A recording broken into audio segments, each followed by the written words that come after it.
The beginning of the development of a human embryo begins in the ovary. Here is an unfertilized egg drifting towards the fallopian tube. It begins the fertilization process as it encounters sperm. While many may hit the egg, only one manages to deliver its genetic payload. And when it does, the egg immediately stiffens its outer walls to prevent other entry. Over a period of about 5 days, the egg divides and divides again until there are exactly 32 cells, now squeezed inside the same stiffened outer wall.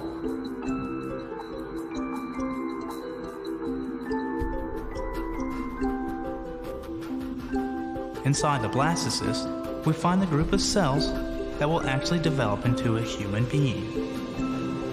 The outer cells will give rise to the placenta and other supporting tissues. At this stage, it implants itself into the wall of the uterus and the pregnancy is initiated. Now we see the inner cell mass form into a disc.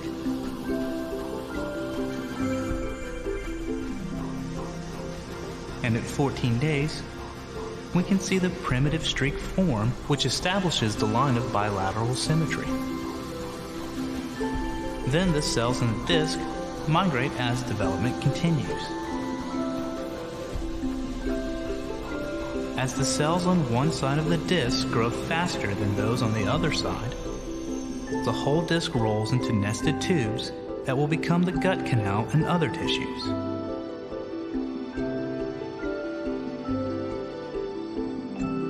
At this point, the embryo is about 28 days old and measures about 1/4 inch long. You can see all 4 limb buds and early inner ear development. 4 days later, eye pits are forming and the arm buds begin to taper. Another day, and we see the beginning of nasal pits and hand plates. This embryo is now a little less than 1/2 inch long. At 37 days in, it is 3/4 inches long. Nose and ears continue to develop, and thigh, leg, and foot can be distinguished. 41 days, and we can see fingers, a jaw, and a lumbar curvature.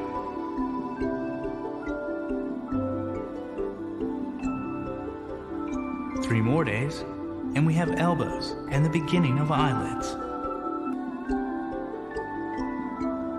52 days old and 1 inch long, and we see hand pads, wrists, and distinct toes.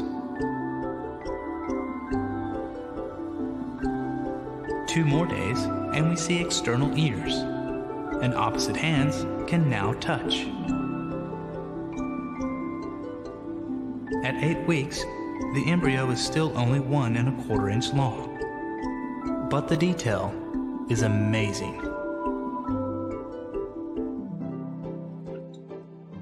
Como a gente sabe, a fecundação na espécie humana ocorre nas tubas uterinas. Depois da fusão, dos pronúcleos, ocorre a fecundação, então aí a fusão dos pronúcleos e é formado o zigoto. E aí esse zigoto passa por processos de clivagens. O que é isso? É a divisão da célula. E à medida que o zigoto ele vai passando pelas clivagens, ele vai sendo arrastado pelas tubas uterinas em direção ao útero. Depois de cerca de 3 a 4 dias da fecundação, ele vai chegar ao útero e aí ele chega na fase de mórula. Ele está sendo formado de 12 a 16, alguns autores falam em 32 blastômeros, que são essas células menorzinhas aí. Passados mais 3 dias, a gente a considera como blástula ou blastocisto, com cerca de 70 a 100 células. E é nesse momento que ocorre, que começa, que tem início o processo de implantação no útero, que termina geralmente por volta do 12º dia no útero. Nessa fase, a gente pode observar uma camada mais externa de células, que a gente chama de trofoblasto, essa camada que vai originar o córeo, e uma massa celular interna, que a gente pode chamar de embrioblasto, que vai formar o embrião e os outros anexos. Lá pelo 14º dia, o endométrio ele já cresceu em volta desse embrião e ele está isolado da cavidade do útero. Depois vão formar as vilosidades do córeo, que vão ficar mergulhadas nesse endométrio, em cavidades que estão ricas em sangue, o que vai originar a placenta. E aí, entre o 14º e o 19º dia, ocorre a gastrulação. Na gastrulação é que vão formar os 3 folhetos embrionários, lá, a ectoderme, a endoderme e a mesoderme. A maior parte dos órgãos vão se formar da 3ª ou 8ª semana do desenvolvimento. Essa fase a gente chama de organogênese. Essa formação ela vai terminar por volta da 9ª semana e a partir daí o embrião vai ser chamado de feto. O feto ele já tem a aparência de um ser humano, mede cerca de 2,5 cm e pesa em torno de 15 gramas. Ele vai continuar a crescer e a se desenvolver e no final do 3º mês ele já dobrou o seu peso, pesando em torno de 30 gramas e mede aproximadamente em torno de 8,5 cm. A partir daí, ele já começa a mover os braços e as pernas. Já no 5º mês, os movimentos dos braços, pernas do embrião já são mais fortes e aí a mãe começa a perceber esses movimentos dentro do seu organismo. Depois de 40 semanas, depois do primeiro dia da última menstruação, vai ocorrer o parto. No parto, o útero ele vai contrair a sua musculatura, a bolsa de água vai se romper e a criança vai ser empurrada para fora do corpo da mãe, passando pela vagina quando o parto é normal. A placenta e o cordão umbilical vão ser eliminados, a placenta vai ser eliminada e o cordão umbilical vai ser cortado. Depois do nascimento, essa criança ela precisa ser alimentada. E aí, o leite materno é o melhor alimento para o bebê.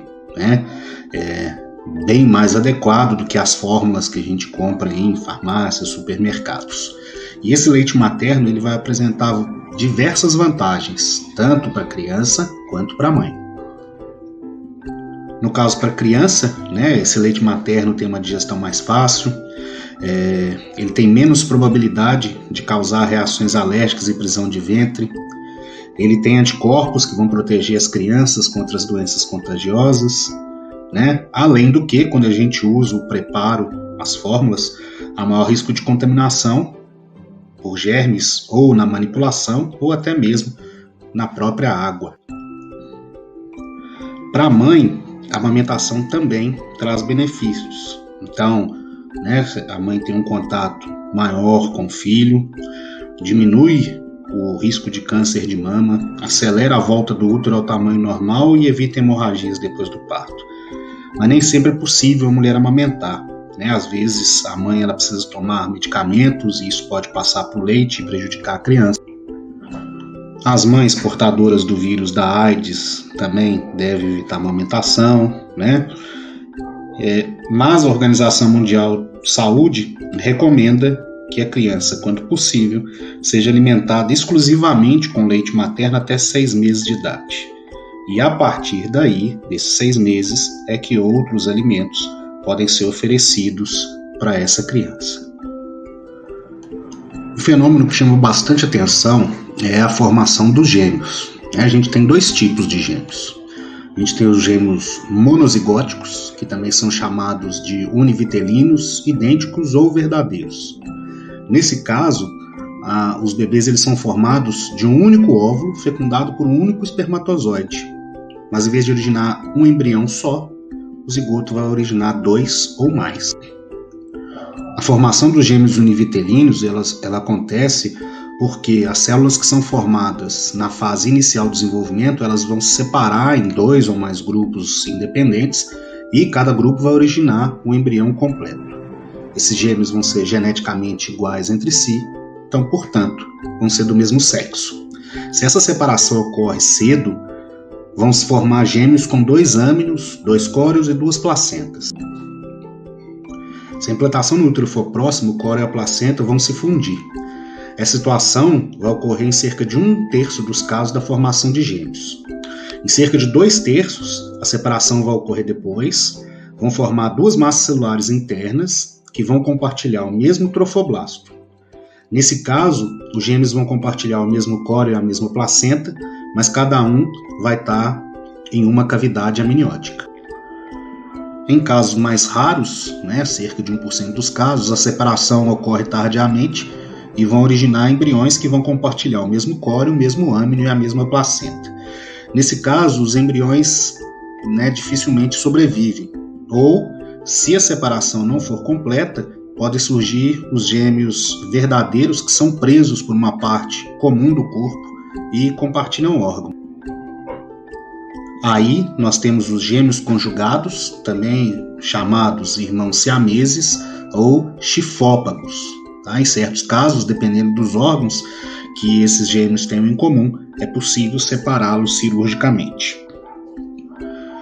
Na população humana, para cada 1.000 nascimentos, 3 ou 4 vão ser de gêmeos univitelinos. A maioria dos casos dos gêmeos ocorre de outra forma. A mulher lança na tuba uterina 2 ou mais ovócitos no mesmo ciclo, e cada um vai ser fecundado por um espermatozoide. Como esses gêmeos vão se desenvolver de células ovo distintas, que vieram da união de gametas com genes diferentes, eles não vão ser parecidos quanto os gêmeos idênticos. Inclusive, pode ter ou não o mesmo sexo. Eles podem ser tão diferentes quanto dois irmãos que não são gêmeos. Por isso, eles são chamados de gêmeos fraternos, falsos, ou, como vieram de zigotos diferentes, dizigóticos ou bivitelinos. Nesses são observados 2 âmnions, 2 córions, com 2 placentas. Existem casos de formação de trigêmeos e quadrigêmeos, só que isso é bem mais raro e são resultados da separação de vários conjuntos de blastômeros, de uma ovulação múltipla ou dos 2 fatores juntos. Parece que não existe tendência hereditária para a formação de gêmeo idêntico. Ao que tudo indica, isso ocorre ao acaso.